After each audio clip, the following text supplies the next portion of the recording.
Well, it's thought nearly half of Australian kids are finishing primary school without the ability to swim 50 metres or tread water for 2 minutes. Royal Lifesaving says there are some far-reaching consequences from this. With us now is CEO Justin Scarr. Welcome to News Breakfast. Good morning, Bridget. Wonderful to talk to you on this really important topic. We've found it really surprising in the office here, these statistics. Did they surprise you when you realised 40% of 12-year-olds not being able to swim 50 metres or even tread water? Yeah, completely shocking. And it's been declining for many, many years. And in some suburbs, the outer suburbs of our major capital cities, the figures are really frightening and they're much, much higher. And Justin, what does this say to you? Does it say not enough kids are getting to swimming lessons? Is this an issue around accessibility? Look, in fact, many more children are learning, but at much younger ages. You know, parents are taking their children from as young as sort of 12 months of age, and they're hanging in there for many years, but they're leaving programs at ages 5 and 6.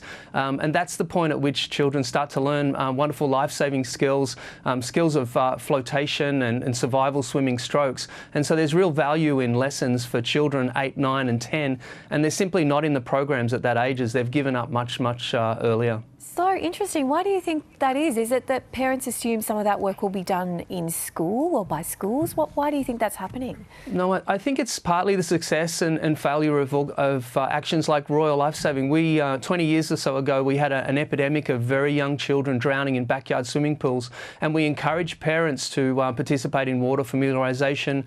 The swim school industry essentially adjusted from what was primary school years down into preschool years, and so I think many parents feel like they've ticked the box on swimming lessons and they've done it when their child is 4 and 5 years of age, which is fantastic. But what we're finding is that's not enough. It's not enough to ensure that every child in Australia can swim the basics of 50 metres and float for 2 minutes. And in fact, many families are being priced out of the market. It's simply too expensive. If you're busy in life and you're juggling multiple jobs, perhaps you're a single income family, it's very, very difficult to hang in there.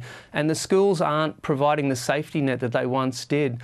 There are some great vacation programs coming up across the summer years, and we're really urging parents, if their child has missed out on lessons completely, to go and talk to their local school to look at those vacation programs. Perhaps if they enrolled at a young age, but now they're a little bit suspicious about their child's swimming skills, to take them back to the local swim school.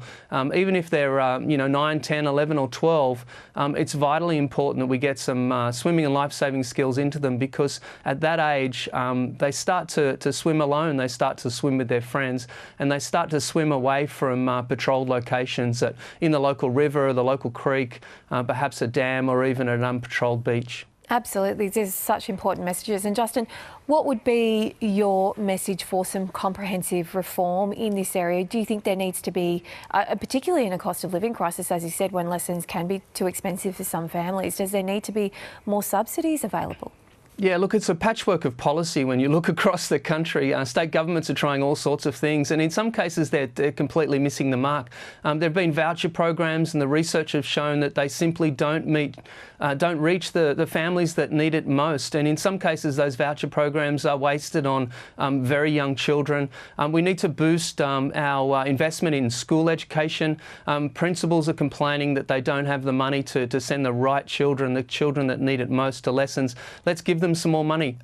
The vacation programs, let's put money into those programs, particularly in the bush and outer regional areas. And we've got a slow crisis, actually. There are many suburbs particularly in our big cities, where parents now have to drive more than 15 minutes to get to a swim school. And so while we're filling our suburbs with apartments and lots of development, we need to make sure we create some room for a great local aquatic centre and perhaps even a swim school, to make sure that those families that need it most have access to a good local swim school.